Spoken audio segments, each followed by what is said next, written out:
నంద్యాల న్యాయవాది శాఖ ముస్లిం మైనార్టీ మంత్రివర్యులు ఎన్ఎండి ఫరూక్ విలేకరుల సమావేశంలో మాట్లాడుతూ నంద్యాల పట్టణాన్ని అభివృద్ధి చేయడమే నా లక్ష్యం అంటూ నా మీద నమ్మకంతో ఓటు వేసి గెలిపించడం జరిగిందని మా ఊరు మన నంద్యాల అభివృద్ధి చేయడం జరుగుతుందని ఈ సందర్భంగా మున్సిపల్ చైర్పర్సన్ పై ఆగ్రహం వ్యక్తం చేశారు.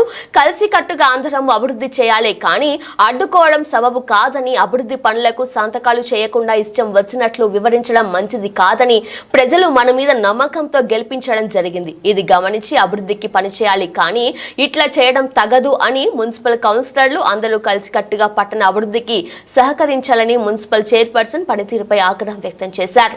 మున్సిపల్ కౌన్సిల్ మీటింగ్ ఒక 31 తేదీ అన్నారు.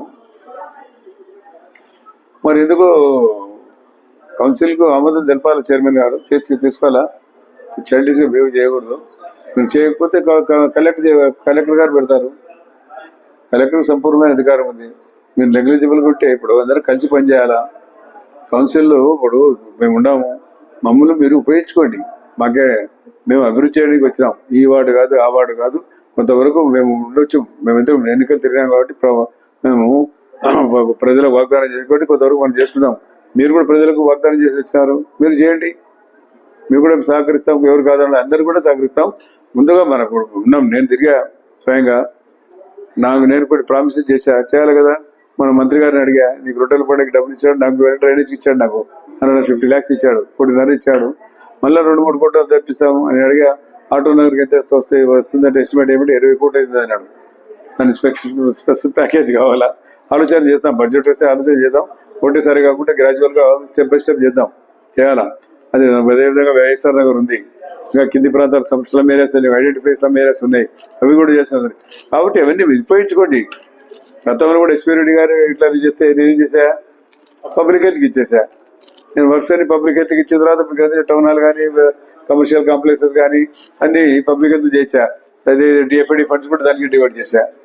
కాబట్టి ఆ స్థాయికి తెచ్చుకోకుండా మీరు కూడా కౌన్సిల్ కూడా ప్రభుత్వాన్ని మీరు సమర్థించండి. సముద్రంతో మాతో పాటు అడుగు వేయండి.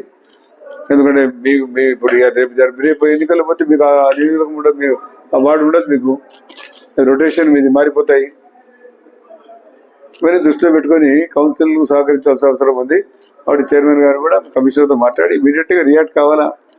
నేను చేయను, సంతకం చేయనంటే నాది అనుకుంటా, నీది ఎట్లయితుంది? పవర్స్ ప్రభుత్వం ఉంది, కలెక్టర్ గారు ఉన్నారు, ఆలోచన చేసుకోవాలి. కానీ నేను చదువు బిడ్డకుండా కౌన్సిలర్ అనుకుంటే ఎట్లయితుంది? కాబట్టి తెలియని చేస్తారు, పిల్ల చేస్తారు ఉన్నట్టుండే, అట్లా ఉండకూడదు. మనం ఎందుకు వచ్చినాము? పని చేయడానికి వచ్చిన ప్రజలకు పని చేద్దాం. ఒకసారి అవకాశం మీకు వస్తుంది, ఒకసారి అవకాశం మనకు నాకు అవకాశం వచ్చింది, మీకు అవకాశం వచ్చి ఏం చేశారు, ఏం చేయలే. సరే, ఫరూక్ గారు మంత్రిగా ఉన్నారు, చేసుకుందామని ఒక దృక్పథం మీకు ఉండాలి కదా, ఆలోచన.